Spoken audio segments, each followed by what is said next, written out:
Hello বন্ধুরা, আমাদের প্রতিভা জাগরণ চ্যানেলে আপনাদের স্বাগতম। আর এই চ্যানেলে আমাদের ভিডিও যারা প্রথমবার দেখছেন তাদেরকে অসংখ্য ধন্যবাদ। এই মুহূর্তে গুরুত্বপূর্ণ যে আপডেট রয়েছে সেটা হলো, পাশ করলেই কর করে ৫,০০০ টাকা পাবে পড়ুয়ারা। রাজ্য সরকারের এই স্কলারশিপ চলছে আবেদন।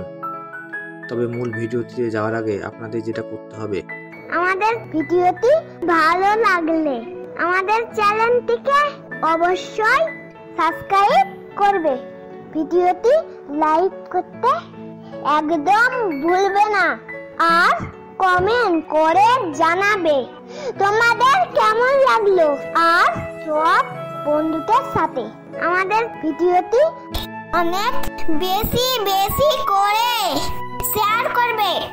তবে চলুন বেশি কথা না বাড়িয়ে আমাদের ভিডিওটা শুরু করা যাক।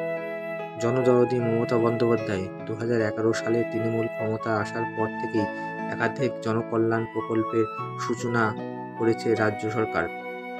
কন্যাশ্রী, যুবশ্রী, রূপশ্রী, লক্ষ্মীর ভাণ্ডার সহ একাধিক প্রকল্প চালু করেছেন মুখ্যমন্ত্রী মমতা বন্দ্যোপাধ্যায়। পশ্চিমবঙ্গ সরকারের তরফে রাজ্যের শিক্ষার্থীদের জন্য একাধিক প্রকল্প শুরু করা হয়েছে। এর মধ্যে এমন কিছু স্কলারশিপ রয়েছে যার মাধ্যমে প্রতি বছর ছাত্রছাত্রীদের আর্থিক সহায়তা প্রদান করা হয়ে থাকে। পড়ুয়াদের জন্য দুর্দান্ত স্কলারশিপের ব্যবস্থা সরকারের। রাজ্য সরকার কর্তৃক চালু হওয়া এমনই একটি বৃত্তি হলো ওয়েসিস স্কলারশিপ, যার মাধ্যমে পড়ুয়াদের আর্থিক সাহায্য দেওয়া হবে।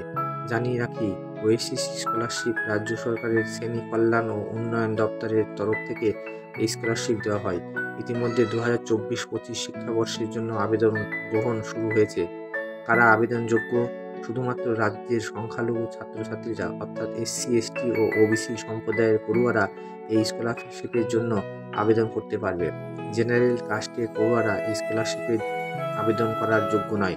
পাশাপাশি আবেদনকারীকে অবশ্যই পশ্চিমবঙ্গের স্থায়ী বাসিন্দা হতে হবে। আবেদনের নিয়ম এবং ওয়েবসাইট। এই স্কলারশিপের জন্য আবেদন করা পড়ুয়াদের অবশ্যই শেষ পরীক্ষায় পাশ করে নতুন ক্লাসে ভর্তি হতে হবে। তবে নির্দিষ্ট নাম্বার পেতে হবে না। আগ্রহী প্রার্থীরা স্কলারশিপের oasis.gov.in এই অফিসিয়াল ওয়েবসাইটে স্টুডেন্ট কর্নারে গিয়ে রেজিস্ট্রেশন করে আবেদন করতে হবে। আবেদনের জন্য প্রয়োজনীয় ডকুমেন্ট: 1.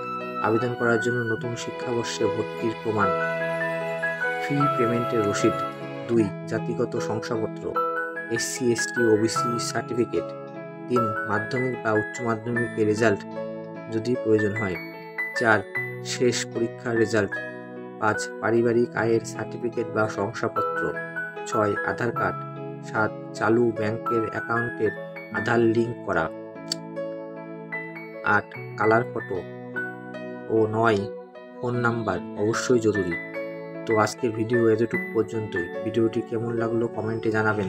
ভালো লাগলে অবশ্যই একটা লাইক দিবেন, আর এরকম নতুন আপডেট সবার প্রথমে পাওয়ার জন্য আমাদের চ্যানেলটিকে সাবস্ক্রাইব করে পাশের বেল আইকনে হিট করে রাখবেন, যাতে যখনই নতুন আপডেট আমাদের চ্যানেলে আপলোড করব আপনারা কিন্তু সবার প্রথমে সেই আপডেট বা ভিডিও পেয়ে যাবেন, যাতে কোনো রকম নোটিফিকেশন আপনাদের যেন মিস না হয়। Thank you for watching our video.